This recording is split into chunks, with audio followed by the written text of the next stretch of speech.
Yung matapang, nagtago na. Baliktad na ngayon ng panahon. Nasa Amerika. Magdasal kayo na hindi bumaliktad ang mundo. Dahil malapit na ang karawan nyo. Kung BBM kayo, hindi tayo magkaaway. Loyal kayo sa BBM. Anong nakikita nyo ngayon sa ating bansa? Kung BBM kayo, hindi ko kayo nahamon, hindi tayo magkaaway. Magkaisa tayo. Tingnan nyo ang mundo, tingnan nyo ang bansa natin ngayon. Ano nangyari? Tinatawanan tayo ng ibang bansa ngayon. Dahil sa ginawa nyo, para hindi kayo Pilipino. Lalo nito si Torre, parang hindi Pilipino. Bullshit kang opisyal ka. Kung panahon lang siguro, nagsabayan tayo, sa nag-duty rin ako, duty pa ako, hahamunin na kita kayong barilan. Tandaan mo. Parang hindi ka Pilipino. Magkano ba binigay sa'yo? Ilang bilyon? Ikaw lang ang makinabang. Ikaw magsayang buhay mo. Tingnan mo mga kapwa mo Pilipino. Hindi kumakain. Ano mo? Dito ako ngayon. Hindi ko sinasabi sa mga anak ko. Pasensya lang, mga anak. Mag-duty lang kayo ng maganda. Pabayaan nyo ng papa nyo. Magtanggol ko ito. Karapatan ko. Huwag kayo makasali. Kung nandyan na kayo sa posisyon nyo, dahil official din kayo, sana tingnan nyo ngayon kung ano ang Pilipinas, ang bansa natin! Lumabas na kayo dyan! Kapatapang nyo! Tingnan nyo! Nakikita ko kagabi, muntik na ko atakihin dahil sa asong biko.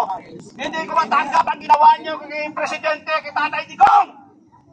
Kung hindi kay Tatay Digong, hindi ito ba sa sahod nyo? Bullshit! Yes. Tingnan nyo! Tandaan nyo! Bumaliktad na kamundo ngayon! Tandaan nyo! Sa mga palibot dyan, mga kasamahan ko, relax na kayo dyan. Pamunin natin ngayon ang mga tao. Duwag! Dito na! Duwag! Kayo dito! Tangin kayo, parilan gusto nyo. Buisit kayo ha. Sumusobra na kayo. Akala nyo kayo nasa inyo ng mundo. Inaamon kayo mga duwag. Dito na kayo. Yung matapang lumabas agad. Dami yung mga tangke, yung mga baril nyo. Subukan natin. Naboboyset ako sa inyo dahil ang pinagkikita nyo kay Tatay Digong, hindi na kayo ano. Amunin ko kayo. Tubig. Maraming salamat po sa ating kasama si Sir Jojo Binoso. Upuin niyo po muna at masyadong na-high blood. Duterte! Panahon po ngayon ng Duterte! Mga kasama, ngayon naman po ay pakinggan natin ang isa sa pinagmamalaki ng mga vlogger sa Pilipinas.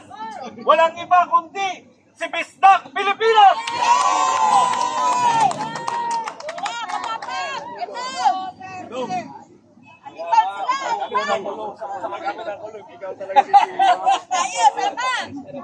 Hindi po ako pinagmamalaki ng buong Pilipinas ha. Ang una sa listahan, Bisdak! Ang una sa listahan, Bagong Aratiles! Mga kababayan ko, mga kapwa ko Pilipino, nasa Pilipinas o tayo, bansa natin ito. Walang nagmamayari nito, kundi tayo mga Pilipino. Markahan nyo po, alalahanin po natin, yung March 11, 2025. Dahil isinuko ho ni Ferdinand Marcos Jr. ang soberanya ng ating bansa sa mga banyaga. Narito po kaming mga political vloggers, mga kasamahan nating mga Pilipino, para umpisahan ho ang boses ng maraming Pilipino dito sa NCR. Nakakabinging katahimikan. Grabe. Inapi-api na ho si Tatay Digong. Hindi pa nakontinto. Si Katie, sinisigawan, pati si Ma'am Hanilit. Ganun po kung paano tinatrato ng gobyernong Marcos ang pamilyang Duterte. Narito po kami para isigaw. Sana marinig ko ito. BBM, kung hindi ka bungol, maririnig mo talaga ito. Bungol, Ged, bungol. Wala na ang busis namin dito. Ibalik mo si Tatay Digong sa Republika ng Pilipinas. Ibalik! Ibalik! Ibalik! Duterte! Nakapagtataka itong bansang ito. Napakarami na pong nananakop sa atin. Kung sino-sino na lang na mga banyaga. Yung mga ninuno natin, nakipagpuno na, ang dami na pong nagbuwis ng buhay para sa ating kalayaan. Sinako po tayo ng mga Kastila, nakipaglaban ho ang mga ninuno natin, lalo na sila Lapu-Lapu na ginawa nilang ista. Sabi ni Tatay Digong, para makamtan lang natin ang ating kalayaan. Marami na pong nagbuwis na buhay ng mga ninuno natin. Sinako po tayo ng bansang Hapon. Pumalag din ang mga ninuno natin. Maraming mga bayaning Pilipino na nagbuwis ng buhay. Si Andres Bonifacio, dito sa likod natin. Emilio Aguinaldo. Sino pang mga bayani? Chico Silang. My God.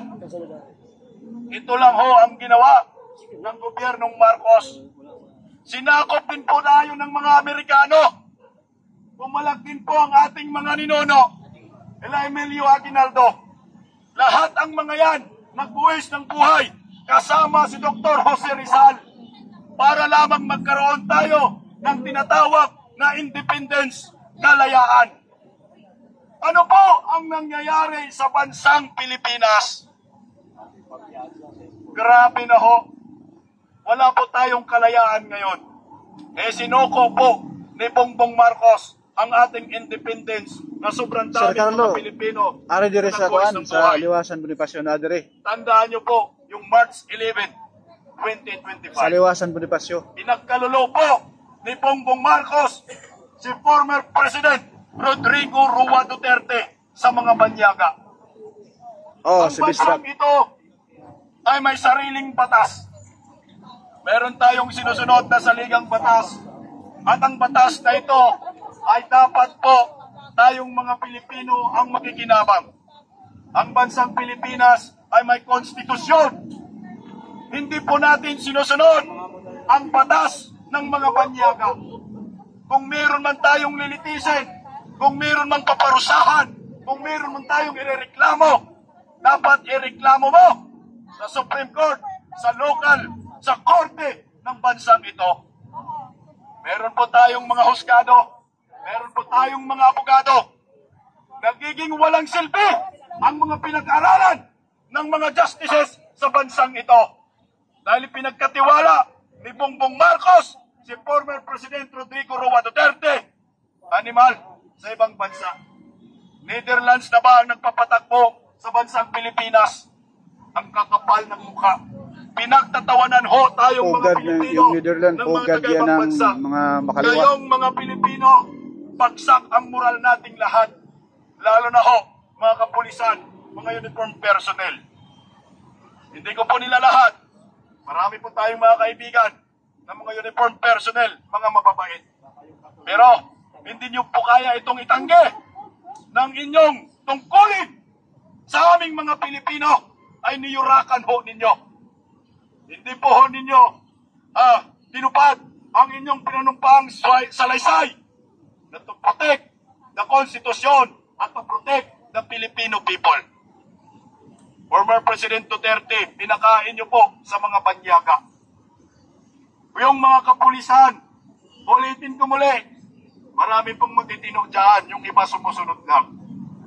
Pero, kung sumusunod po kayo sa International Criminal Court at sumusunod po kayo kay Tambaloslos, kay BBM, kay Lisa Tanas, animal, tanggalin nyo po yung mga watawat sa inyong mga uniforme, watawat ng Pilipinas. Palitan nyo po ng bandila ng ICC at mukha ni Bangat. Nasaan ang inyong pinanumpahan? Magkaroon po tayo ng utang na loob kay former President Rodrigo Roa Duterte.